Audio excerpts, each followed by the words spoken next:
はい、どうもこんにちは。こんにちは。トヨタモビリティ金川の池上です。佐藤です。今日はですね、皇室御用達の車、センチュリーのですね、初代を紹介していきたいと思います。現行のセンチュリーは紹介したことありましたが、初代はなかなかお目にかかれませんからね。それでは早速ですが、じっくり見ていきましょう。行きましょう。このね、初代センチュリーなんですけど、発売した年がね、なんと1967年でね、価格がね、なんとね、250万円ぐらいなんだよ、これね。だから今のセンチュリーが約2000万円ぐらいだから、10倍とまではいかないけど、結構値段がね、安いですよね。当時と今では物の価値が違いますからね。全然違うからね。1967年って何があった年だと思うか、佐藤。全然想像つかないです。もう今では当たり前のカラーテレビが放送された年なんだよね。何がやり始めたかっていうと、バカボンでしょ。聞いたことありますよ。でルパン三世でしょ。見てましたね。で明日のジョーなんだよね。それは見てないですね。あ、そうか。でその3つがね放送されて、はい、あとラジオで言うとオールライトニッポン、オールドファッション、オールナイトニッポンね、オールナイトニッポンですねが放送されたね。でね、あとはね、おもちゃで言うとリカちゃん人形、お菓子で言うとチョコボール、食べたことあるでしょ。ありますあります、あの辺が出た年なんだよね。ずいぶん前ってことですね。ずいぶん前だね。今回用意したこのセンチュリーなんですけど、1979年式なんですよね。ってことは発売からしばらく経ってますね。そう。センチュリーって細かいところは改良されてきたんだけど、30年間で基本構造はね変わってないんですよね。ってことは30年間モデルチェンジがなかったってことなんですね。まあ要はそういうこっちゃ。珍しい車です。あともう一つ、この車って皇室で使われてると思うじゃない、ずっと昔からだけど、実はね違うんで。違うんですか。大昔はね、日産の先駆けのプリンス工業っていうところが作ったプリンスロイヤルっていう車ね、こんな感じです。この車が陛下が使われてるんですね。その2代目のセンチュリーから皇室で使われるようになったんですね。なるほど。知らなかったでしょ。これ勉強になりましたね。でしょ。さらにね言っとくと、普通のセンチュリーって2000万円ぐらいじゃない。だけど陛下が乗る車は標準タイプで5250万円。全然高いじゃないですか。防弾仕様になるとなんと9450万円もするんですね。すごい、国家予算ですね。そんぐらいの価格の車を乗っています。社会の勉強になりました。まずフロントから見ていきましょう。何十年も経ってますけど、豪華さありますよね。至るところにほら銀使ってる、銀美化してよ。ほんとこのデザインって当時からすると別に流行りのデザインを使わなかったんですね。先進的じゃなかったってことなんですね、当時も。だからほら飽きが来ないねデザインで、だから30年間もねずっと続けられたねデザインだと思う。確かにそれはありますね。バンパーとかも見て、この銀色をさふんだんに使って分厚くてさ、これぶつけられてもさ大丈夫そうな感じだよね。ここ見てください。ゴムでできてるんですよ。これはバンパーの前にバンパーだな、これまた。バンパーがまた来ました。グリルも見てよ。グリル見ていきましょう。すっごい細かくさ作られて、で最近のセンチュリーもこんな感じだよね、まだね。そうですね。これもね金属なんですよ、ちゃんと。そうなの？はい。ここから少しこう見るとヘッドライトが寝てて、こっちは縦になってるんですよね。ね。ライトといえばやっぱりライトつけてほしいですね。そうだな。ちょっと待ってろ。はい。ついた。はい。LED なんかはない時代なのでハロゲンランプですけどね。見づらいよね、こういうライトね。見づらいですけど、まあなんか温かみのある光ですよ。気になったのがやっぱここなんだよな。これライトに見えるでしょ。これライトじゃないんですよ。これ実はここはセンサーになってて、ここでライトのローとハイを自動で切り替えてくれるオートレベリング機能がついてる、そのセンサーなんですよ。この時代からついてるんですよ。すげえな、お前。ほんとライトに関してはうるせえな。うるせえ。詳しいって言ってました、ね。詳しいな。はい。でここがウインカーですね。これ見にくくね、こんな下だと。でもなんか今これもついてるんでポジションも兼ねてるんでしょうかね。ああ、そうなんだ。ウインカーつけてほしいです。ウインカー。ウインカーね。つきました。でね、見てほしいのがね、ここダイヤモンドカットがしてあるウインカーのポジションなんですよ。なんか珍しいね。これ高級感あるでしょ。高級感あるね。あとセンチュリーといえばさ、ローなんだよな。でまず一つ目の部分、こっちはあんま知らないだろうさ。これ知らないですね。これね、センチュリー頭文字をさ取ってよ。まずこれ C だろ。 C。はい。こっちはよくわかんないけど、多分 L なんじゃねえこれ。センチュリーの L。センチュリーの L は R じゃないですか。あ、そうか。はい。ここ見てください。ほら L どこにも入ってないですよ。本当だな。じゃあなんだこれ。ちょっとよくわかんないから、これはもう知ってる人にコメント欄で教えてもらうしかないな。そうですね。わかりません。わかんない。センチュリーといえば4だよ、4。これは素晴らしいですね。おお、知ってるかお前佐藤。中国のよ、神話に出てくる伝説の鳥って言われてんだよな。日本で言うとめでたいことに出てくる鳥あ、そうなんですか？らしいぞ。建築物で言うと金閣寺とかさ、はい。平等院とか使われてるらしいぞ。上に乗ってるやつですね。そうそうそう。でうーんあともう一個知ってか、1万円札も出てくるんだぞ。 1万円札に出てきてたっけな。見てみるよ。池上さん何言ってんすか？ 1万円札に法なんか載ってないじゃないですか。バカだなお前。前が見てんだよ、新札だよ。福沢諭吉の1万円札ほら載ってんだろちゃんと。あ、これですか。これ法だったんですね。そうなんだよ。こういう風に載ってんのと一緒だよほら。あ、本当だ、一緒だ。だろ。はい。どうだ佐藤、すごいだろこの鳥。このね、羽の一枚一枚の感じからね、手羽先のね、カーブまでね、細かく再現されてますよ。足とかもすごいですよ、これ。もうすげえなほんと。金ピカだよ金ピカ。さすがにこれは機械では出せない味ですね。実はよ、このエンブレム、はい。匠はよ手作りで作ってんだよ。あ、やっぱり。だからこんなのメルカリで売ると高いんじゃねえか。メルカリとか言わないでください。あ、そうか。これね、関東自動車工業の東富士工場、今裾野市にあるねところで作られてんだけど、はいまあ今ウーブンシティのね。新しい街のとこですね。そう、もう全部壊しちゃってウーブンシティになったんだけど、はいそこで作られてたんだよ。そうなんですか。センチュリー工房っていうのがあって、まあここだけじゃなくてもう全部を匠が作ってたんだよ。この車を全部を。そう、手作りで作ってた。他の車とはじゃあ全然違うんですね。全然もう別格なんだよね。そりゃ高いわけですわ。だろ、はい、でもう一つがヒストリーファイルっていうのがあって、ヒストリーファイル。今までセンチュリーを購入してくれた人たちの管理データが全部詰まってるんだよね。ちなみによ、某有名司会者のデータもあって、まあ、その方はね神奈川トヨタで買ってくれたんだね。素晴らしいですね。でそういうのも全部管理されてるらしいよ。ただ今はもうそのウーブンシティになっちゃってるから、愛知県の元町工場にセンチュリー工房を移してそこで作ってるんだよね。そうなんですか。あとね、元町工場っていう名前って元町工場。言われてるけど、それって地名じゃないんだよね。どういう意味なんですか？元町工場ってことで元町工場。語呂合わせだったんですね。そういうことなんだよ。はあ。知らなかったでしょ。社会の勉強になりました。はいよ。池上さん、エンジンルームが見たいですよ、センチュリー。エンジンルームなんかお前見たってわかんねえよんなも見たいですって。ちょっと待ってろ。ゆっくり開けるぞ。こんな感じだな。珍しいな、この逆側開けるのなんてな。なんかスーパーカーとかアメリカのでかい車みたいですね。ね。これね、いろいろ説があるんですけど、うん、風圧でねボンネットがバコって開いちゃった時に、視界の妨げにならないようにこっちになってる説。こっち側からバーンって開く場合か。はい。あるらしいですよ。この中で見たのが気になるのが、はい。ここの棒だよな。これ。うん。ボディ合成とかのよくすんだろこれで。そうですそうです。ねエンジンルームの見どころはこれと、うんあとこれ。なんだこれ。これね、実はね、これでタイヤの向きを変えてるんです。これは普通の車にはついてないです。ちょっと動かしてもらいましょうか。なんか動いてるんですよこれ。これでタイヤが左右に。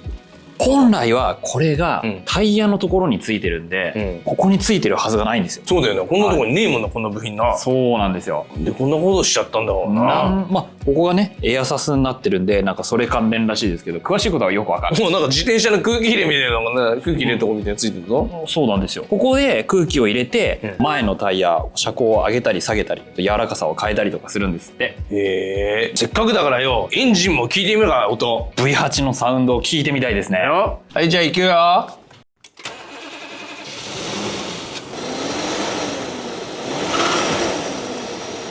いや、いいサウンドでしたね。だろ？何 cc なんですかこれ。3400cc なんだよ。ほー。でもこれは改良でこのエンジンになったんだけど、はい、大元は 3000cc の V8 だったんだね。一番初期の出た時はね。そうなんですね。でそれってもともとはクラウン8っていう車があって、知ってる？クラウン8。どんな車ですか？こういう車なんだよ。はあ。2代目のクラウンをベースにして作られた車で、1964年に発売されたんだけど、愛国者のね壁が高くてね、なんとね3年であっけなくね生産終了っていう形になっちゃったんだよね。そうなんですか。それがこの車なんですね。そうでこれのエンジンと同じなんだよ、このセンチュリーの初代は。ちなみにね、このセンチュリーって車作った人、なんとね初代クラウンとか、2代目クラウンもそうだけど、あとさっき見せたクラウン8、これを全部手掛けた人なんだよ。で中村主査っていう人で、これを作るにやっぱ大変だったらしいんだよな。だってこれクラウン8はちょっと今市君だったらしいから、その後に高級車ジャガーを購入して、当時の関東自動車の横須賀工場に持ち込んで研究したらしいんだよね。そうなんですね。当時ほら愛知とさ横須賀を行ったり来たりらしいよ。それは大変ですわ。大変だろ。その関東自動車の横須賀工場って今何か知ってる？なんとねうちのグループ会社の神奈川トヨタ整備の横須賀工場なんでね、うちの会社はそういうところから販売までいろいろね関わったんだよ。すごいことじゃないですか。中村主査って人すごい人なんで、興味ある方は調べてみてください。本もあります。はい、それではサイドを見ていきましょう。はい。見てよ、長いっしょ。長いっすね。さすがセンチュリー。どんぐらいあるんですかこいつ。こんぐらいだよ。4メーター98もある。すごいっすね。まずボディカラーなんですけど、そんじょそこらの黒じゃない黒ですかと思うじゃない？はい。でもそんじょそこらの黒なんだよ。どういうことですか？カラーコードは202って言って、ただでついてくる色ですよね。それなんだけど、ちょっと言い方だけが違うんだよ。言い方なんていう色なんですか？カムイブラックとかやつで。へー。あとそれ以外にも雲仙なんちゃらとか蓬莱さんっていう景勝地にちなんだカラーにしてるんだよね。気になったんですけど、ミラーがここについてますよ。でもね、ここにはね理由があるんだよ。そうなんですか？昔はね、ここにしかつけちゃいけなかったんだよ。絶対そっちの方がいいんじゃないですか？だから視線がねこうずれないようにここにやってんだけど、なるほど。運転しててもちょっとこう目線を変えるだけでいいようにしてんだけど、1983年に法改正されてこっちにもつけていいことになったんだよね。だから昔の車は全員ここについてたんですね。そうで、あとねワイパーがただのワイパーじゃねえんだよ。銀色なんだよ。普通黒じゃん。そうですこれ銀なんだよね。であとねこれ見て、窓枠銀なんだよ。サイドバイザーまで銀だぜ。これね、プラスチックだと思うじゃないですか。これ本当に金属なんですよ。全部この窓枠、ドアノブ、下まで全部銀。でも金にしたらもっとすげえんだけどな。金にしたらダサいでしょここが。ねえ。センチュリーって言えばここにセンチュリー筆記体書いたんだけど、俺中学校で筆記体習ってねえからわかんねえんだよ、この読み方がよ。センチュリーの由来知ってるか？1世紀っていうところで、イコール100年にしてるんだね。トヨタ佐吉って人は、創業者なんだけど、明治100年と生誕100年をかけてセンチュリーっていうのが誕生したらしいよ。100番クラウンにもつながるところがありますね。あとそうだ、ホイールだよ、ホイール。うちのチャンネルといったら、タイヤとホイール。これ何インチですか？14インチの家計に優しいよ。で、ここを見てよ。ホワイトリボンタイヤ。これは純正ではないですね。ないけど、これがいい感じだよね。似合ってますね。そう。それよりこう真ん中見てくださいよ。鳳凰がついてちょっとひっくり返っちまってんけどよ。確かに。ひっくり返っちゃうでしょ。リアならもしかしたら、そうか。リアで見てる。どうだ？ひっくり返ってんじゃねえか、お前。これホイールキャップなんですけど。これキャップなの？これキャップなんですよ。これもね、品があっていい感じじゃないですか。だって気になったのがさ、これタイヤがさ、すっげえ奥に入ってんだよ。見てみよう。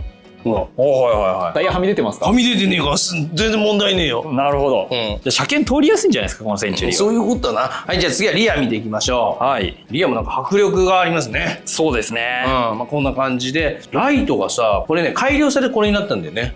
で、もともとはね、実はね、シーケンシャルウインカーだったんだよ、ここね。そうなんですか。この頃から流行ってたってことなんですか？そう、それがびっくりじゃない？一周してまた流行りだしたのかもしれないですね。あとね、ちょっと気になったのはね、このマフラー。2本出しじゃん、これ左右の。かっこいいです。おそらくなんだけど、トヨタでこの左右2本出しっていうのは初代センチュリーが初めてなんじゃないかなと思う。そうなんですか。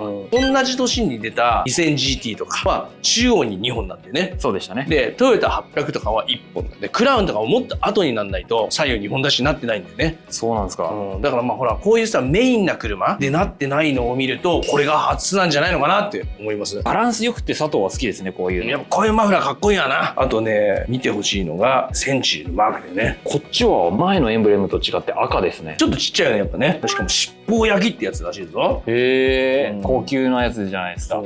高級なんだろうな。これただのね、エンブレムだけじゃないんだよ。なんかあるんですか、機能。ここな、こうやって回すとだな。なんと鍵穴が出てくるわけよ。鍵穴出てきた。鍵を差し込むとだな。トランクが開くんだよな、こうやって。どうですか、あの広さは。結構十分ですよ、こんなにあったら。後ろも結構広く作られてるからね。そうですね、5メーターの車ですからね。そう。ただね、まだね、隠されてるものなんで。隠されてるもの。ここ見てろ、ここ。はい。ここにちょっとレバーがあるからな。よいしょ。やると、ここに給油口が出てくるんだよ。もう驚かないだろ。クジラクラウンの時見たから。確かに。びっくりするのはそこじゃねえんで。どこですか？この車、実は廃屋じゃなくてレギュラーなんだぞ。ありがたい。高級車ってね、トヨタいろいろ出してますけど、全部廃屋ですからね。でしょ？で、あとね、もう一個最後、閉めるじゃん？閉める。わかりました。わかりました。つってな。なんで？つってな。なるほど。イージークローザーついてるんですね。そう。この時代からあったんだよ。贅沢でしょ。はい、それでは中見ていきましょうか。これさ、開けるじゃん。はい。あれ今普通な感じしたけど、ドアハンドルがガバってならないですけど、これどういうことですか？実はさ、電気式らしいよ。お電気式っていうと、プリウスであったじゃん。プリウスのリアのドア、そうですね。あれと一緒なんだよ。この時代からあったんだよ。だからバッテリーが上がると開かないんだよ。確かに。電気だから。だからこっから鍵穴さして開けなきゃダメなんですよ、これ。なるほど。この時代なんかもう珍しい。もう超貴重品だよ、これ。確かに。これリアのドアもそうですよね。見てみましょう。あ、ここにスイッチがこれあるんで、うんここをつまむと、開くんですね。開いた？よし。だね。へー。こんな感じの仕組みらしいじゃん。内張りを見てほしいんだはい、よ。内張り。最近のさ、トヨタ車なんかさ、プラスチック満載じゃんかよ。まあ、これ西陣織だろ。はい。で、これは本木目だろ。はい。本革だろ。はい。で、銀。銀すごくねえよ、これ。この内張り。プラスチックのところ一個もないですね。全然ねえよ。すごいよな。しかもこれドアハンドル見てください、これ。超重たい。金属の。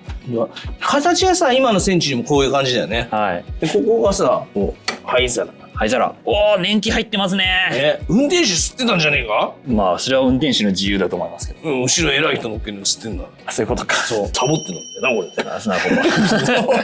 なるほど。しかもこれパワーウィンドウですよ。これじゃないよ、これ。金かかってんだよ、いろんな面で。なるほど全部電動なんだよ。見てみろ、このソファーみたいなさ、西陣織らしいぞ。これね、よく見るとね、甲がね、装飾されてるの分かります？書いてある、書いてある。全部ひっくり返ってますけど。うん、ひっくり返ってんな。4代目のクジラクラウンは西陣織風なんだけど、ちゃんとした西陣織らしいよ。へー。見てほしいの、ここ。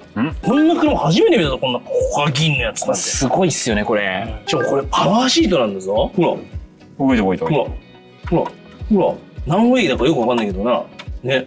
ただ、前後とさ、上下は多少行くんだけどさ、はいリクライニングがよ、手動なんだ、ほら。ほら。ほら。あとこれほら、ベンチシートなんだけど、こう分かれてるものもあんだよ。そういうのも選べるらしいよ。で、ここにね、鍵を、鍵見てみよう。鍵。すげえよ、ほら、こんな鍵。あ、ここにも鳳凰が書いてあるんですね。これ彫ってあるんじゃないですか？持ってるのこれ多分、当時高えぞ、これ。1万円ぐらいしたんじゃねえか？当時で1万円、今だと1万円ぐらいするんじゃねえか？高っ。これをよ、刺すんだよな。よし、こうやってはい。で、こっちがライト。これライト。で、こっちがワイパーか。動いた動いた。ちょっとワイパーの動きがちょっとこれ珍しくない？ほら。こういう風になるな。普通だったらこうじゃねえか。でもこいつはこいつはこうだな。最後こっち側で見てほしいのはこのオートドライブ。スイッチですかね。そう。これがね、クルーズコントロールだ、今で言うと。この当時からあったんだよ。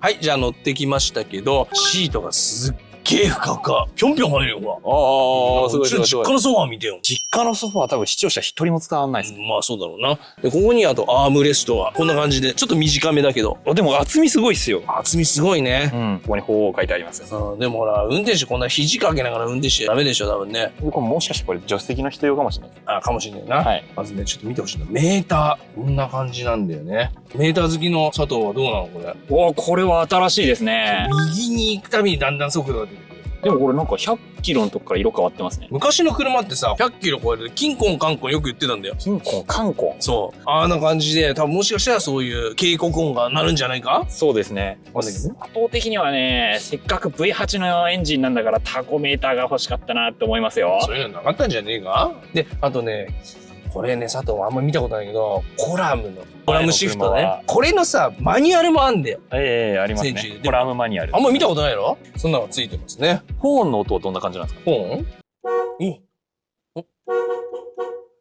高級な音がします。高級な音だね。いるじゃないですか、ホーンが。おお、これは金です。高そうだな。ハンドルってさ、やっぱ昔の車ってこう細くない？そうですね。足、ギリギリ当たっちゃうよ、これ。ギリギリですね。ギリギリは人によっては当たるよ、これ。そうですね。助手席から見ていくんですけど、ここにトヨタセンチュリーってロゴがね、入ってるんですよ。ティッシュとか置いて見えなくなっちゃうんだろうね、そこね。この中本木目です。ティッシュ置いたらもったいねえな。もったいないです。ここも本木目ですね。で、ここはちょっとなんかまた銀色。これエアコンの吹き出し口だよね。そうみたいですね。で真ん中はこれ時計だね。この時代ティッシュはすげえんだけどさ、なんかこの車だとさ、アナログにしてほしかったよね。金とか使ってね。この時代はこれが先進的で、未来感があってよかったんじゃないですか。まあちょっと昔のテレビっぽさもあるけどね。はい。この辺がオーディオ関係かな。おで、ここラジオでさ、ここにテープ入れるんだろうな。カセットテープみたいな感じですかね、きっとね。なるほどね。これさ、レックって書いてあるんだよ。録音できんじゃねえか。でも池上さん上見てください。オートエアコンですよ。これエアコンなのか。オートエアコンのスイッチですエよ。アコンに録音って意味がわかんねえな。これは内気循環っていう意味なんですって。あ、そういうことか。漢字で書いてくんのわかんねえな、これな。漢字で書いてあったらちょっとダサいんじゃないですか。そうか。漢字ほらここにあるから。本当だ排気音。なるほどな。はい。で、これが温度設定な。はい。まあそういう感じだ。収納とかはどうなんですか。収納はい。そこしかないよ。そこしかも鍵かけられる。鍵かけられるグローブボックス。でね、隠し収納があるんですよ。どこここ。へえ。ほら。ほんとだ。ダブルグローブボックスですよ。下はね、傘を入れるところらしいです。あ、そうなんだ。折りたたみ傘ぐらいしかないんですよ、そこ。そうなんですよ。あと、ここに一個気になったんですけど、うんこれキノコ生えてるじゃないですか。ライトをさ、明るいところか暗いところにポートで変えてくれるやつじゃね。今ここにポチってついてるあれですか。そうそうそう、あれだよ。あれがこの時代からあったんだよ。まあ、こへーんなキノコみたいなんだけど、マックスって書いてあるな。いろいろできんだな。このさ、窓、自動らしいよ。オートのパワーウィンドウですもんね。おお、すげえすげえすげえすげえ。でも別にこんなん普通じゃん。でもそれだけじゃねえんだよ。何ですか。そこに三角窓あんで、これ。これも開くんだよ。いきますよ。うん。おすごお。くね。すげえ。これも電動なんだ。そう、もう最高峰ってのが分かったでしょ、これで。ガラスも分厚い。しっかりできてんだよ。そうですね。あ。鉱石を見ていきましょうか。はい。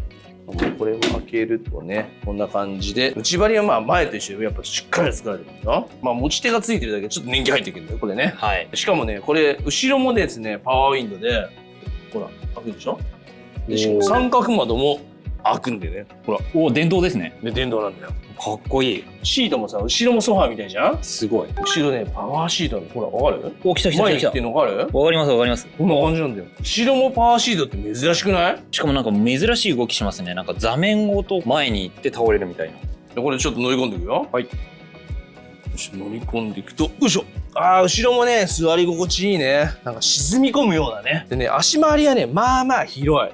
広いけど、現行のセンチュリーの方が広い感じがする。高さもさ、拳1個入れられるかどうかぐらいなんだよ。おそらくこの年代の人の体型に合わせた広さになってるんだろうなと思います。よいしょ。ここにさ、鏡がついてんだよ。こっから出てくるの珍しいですね。この位置ちょっと使いにくいよね。上についてた方が良さそうですけど。上についた方がね、やっぱ使いやすいよね。うん。よいしょ。足元。オッケーオッケーオッケー。まあ、で骨も皮とかしっかり作られてるよ。で、ここからさ、本とか入れてる。入れるとこじゃない？パネルもこれは本木目です。木目だよね。しっかりしてるよね。あとね、ここにね、隠しシガーソケットがある。本当だ。使えんだね。電化製品ね。で、ここ傘入れるとこじゃん。これね、傘入れるところかとか思いきや、うんゴミ箱らしいです。あ、ゴミ箱なんだ。向こう側にもありますよ。あ、そうなんだ。はい。これさ、絨毯と一緒のような作りになってない？そうですね。で、しっかり作られてるんだね。はい。この辺とかと一緒の素材です。あとあれだな、ここら辺だよな。あれだろ、ラジオとかさ、チャンネル変えるやつだろ、これ。チューンって書いてありますから多分おねそ。らくそういうのでね。で、ここ、ほら、またここにエンブレムついてるよ。アームレストだね。また、これが、よいしょ。こんな感じで。ちょっと低め？低めですね。これちょっとでも幅がないからさ、はい。ね、お偉い方が2人乗ったらさ、どっちを腕乗っけんだって感じになっちゃうけどね。より偉い方が肘乗っけるんじゃないですか。まあそうなんだろうな。はい。うん、で、ヘッドレストちょっと特殊なんだよね、ほら。ぐるっと回すタイプです。そうすると、クワガタみたいになって頭をこうホールドしてくれるんです。さっきの方が良かったぞ。で、さっきに戻してください。よいしょ。こっちの方がいいですか？こっちの方が首に当たってちょうどいいよ。あ、そうですか。そうそうそう日本人の体に合わせてるんですよ、昔の。そういうことだな。ここに読書灯とかついてる。結構昔の高級車とかついてるよな。角度変えられるタイプですか？変えられるね。まあこんな感じですかね。はい。今回ね、初代センチュリーを紹介しましたが、いかがでしたでしょうか？まあ、今見るとね、当たり前の機能ばっかりだったんですけど、約60年前の車って考えたら、もうとてもじゃねえって感じがしましたよね。そうですね。初めてこの車を作った時の熱意とかこだわりとか、ものすごい伝わってきましたね。そうですね。何年後もね、残していきたい車だなと思いました。あとね、センチュリーの SUV もね、出たんでね、ぜひ今度はそういうのもね、紹介していきたいと思います。他にも初代クラウンや 2000GT の紹介動画もありますので、気になる方はそちらもチェックしてみてください。ぜひ見てください。それでは本日もご視聴ありがとうございました。ありがとうございました。